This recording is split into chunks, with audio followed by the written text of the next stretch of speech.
Assalamu alaikum, dear students. It's been long since we met last. I hope that you are all okay and good spirits and high spirits. So, after a long pause, we again have come to learn something about our course. As you know that we have completed 3 topics about Aristotle, and now the 4th one is today's topic, that is the concept of catharsis by Aristotle. So this term catharsis, you know that this has been mentioned only once in the definition of tragedy, and though it has been promised by Aristotle to be defined, but unfortunately we don't find that definition or explanation.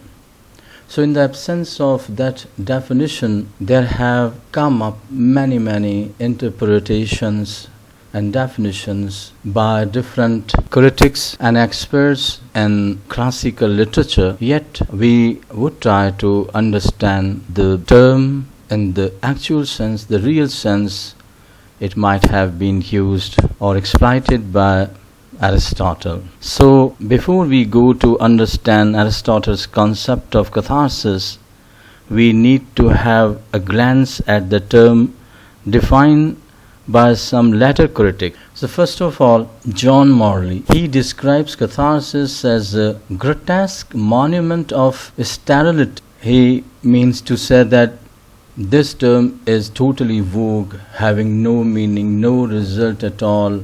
It's absurd.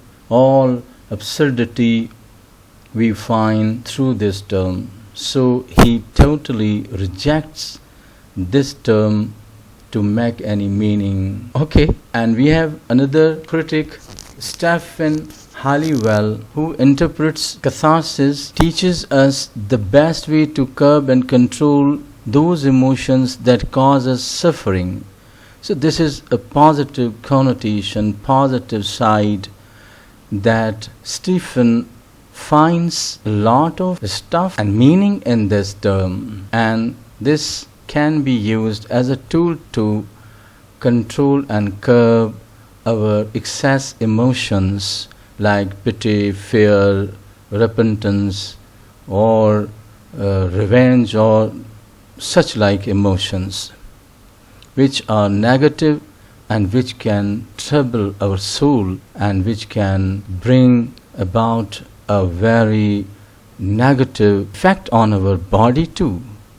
So here we find a positive effect and a positive connotation, and this incorporates medical analogy, and he is of the opinion that as through medicines we cure ourselves, cure our diseases, so in the same way through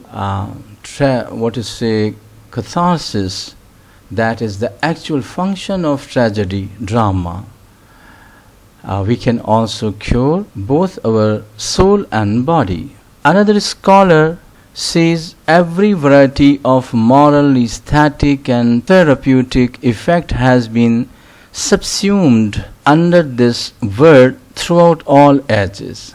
So here again we find a positive understanding, a good understanding of this term, that this term has been found very much curing and taking care of human bodies and human beings' soul and psychological good health.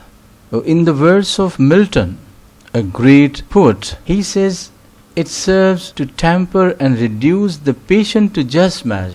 So here Milton also signals to the positive side, to the curing side of catharsis as a tool. It also teaches us psychological balance or golden mean.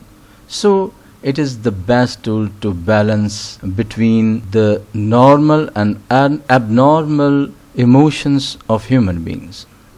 It is a kind of psychological attunement or balance that leads to a heightened capacity for emotions in case of deficiency. And here again we find the curing side, the good side, the positive understanding of this catharsis. And this can help us enhance our understanding and bearing powers to control our negative side that can hurt us, that can be proved hurtful to our psychological health. It accustoms us to experiencing these emotions in the right way and to the right extent. So this is just the explanation of what Milton says. So these are and many more ideas and comments that we find later on, and since the Renaissance period and since 16th and 17th century. And so this is just the explanation, the way the great poets and critics have understood this term. So now Aristotle himself, what might he understand, or with what connotation and meaning he might have chosen this word to use? So now Aristotle's concept, as he promises to find catharsis, to define catharsis, but that promise seems not to be kept anywhere in the Poetics, his great hallmark work. So catharsis, with no explanation by the writer, has gathered many interpretations over the time. And now Aristotle, we know, that has used this term as the main function of tragedy. So while defining tragedy, Aristotle writes that the function of tragedy is to arouse the emotions of pity and fear, and in this way to affect the catharsis of these or such like emotions. All agree that tragedy arouses fear and pity, but there are sharp differences as to the process, the way by which the rousing of these emotions gives pleasure. So actually we go to theater and watch theaters just for the purpose of pleasure, aesthetic pleasure. So how one can achieve that pleasure, that is the matter. So catharsis in this sense has three meanings. It means purgation, purification, and clarification. These are the theories that have developed over the period of time, and each critic has used the word catharsis in one or the other of these varied senses and has reached accordingly at a different conclusion. Let us first examine the interpretation of the word catharsis and then give the interpretation which seems most appealing and convincing. So first, the purgation theory. This theory became widely accepted by Renaissance critics and later on systematically expounded by Jacob Bernays. Bernays maintained that catharsis was a medical metaphor referring to the idea of purgation, just as the purgatives purge the body of the dirt and dross. Similarly, tragedy purges the mind of the unpleasant emotions of pity and fear by first exciting them and then providing them an emotional outlet. So this seems to be very much near to the idea Aristotle might have in his mind, which he had gathered out of the reading of many dramas which were very much available at that time, which he had gone through. Second, psychological interpretation. Some critics have, however, objected to accept catharsis as a medical metaphor. They do not wish to associate tragedy with laxatives, enemas. For example, F.L. Lucas observed that theatre was not a hospital. We go to the theatre not for the evacuation of our emotions, but for the pleasure it gives us. It might have been Aristotle's view that nearly all of us, and some in particular, are troubled with latent fear and pity. By bringing these emotions to the surface and discharging them, tragedy affords a harmless relief, which is all the more pleasant and desirable, because at the theatre they are not aroused by actual events but by an imitation of an action.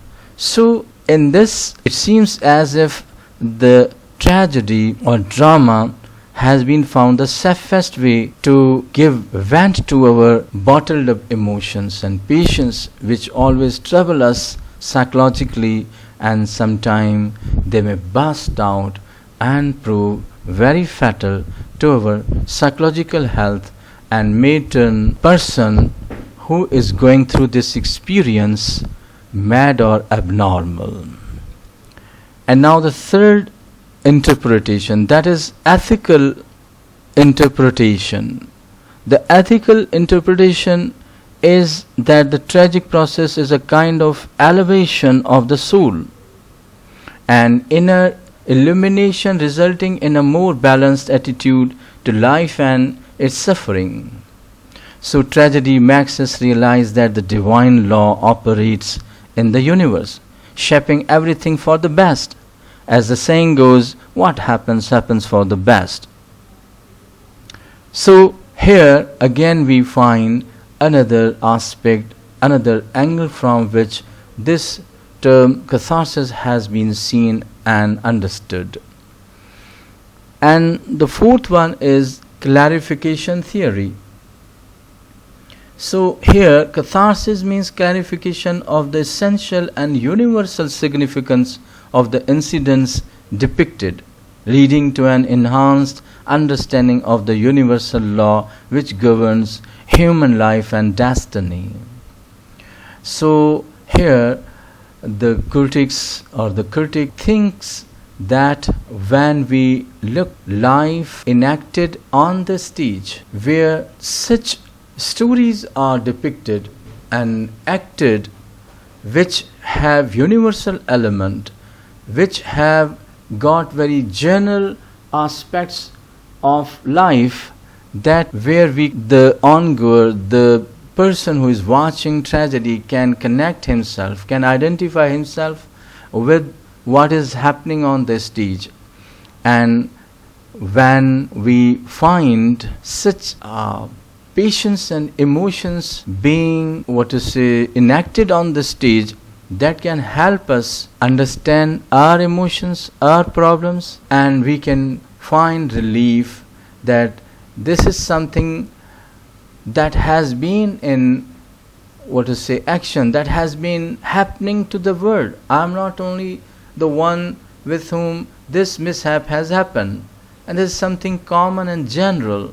So here we come to know the general lot of human beings, and by that we can find ourselves at a safe place, that this is something normal, not abnormal. So this is how different critics have tried to understand the actual meaning, tried to come closer to the actual meaning in which catharsis as a function of tragedy was used by Aristotle. And we know that this term has been understood and interpreted, defined by many critics throughout ages. So you can find more information in other works also. I have exploited Mumtaz Ahmad's literary criticism, X.J. Kennedy's introduction to literature, and the text of the Poetics, and there are many different sites available on the internet.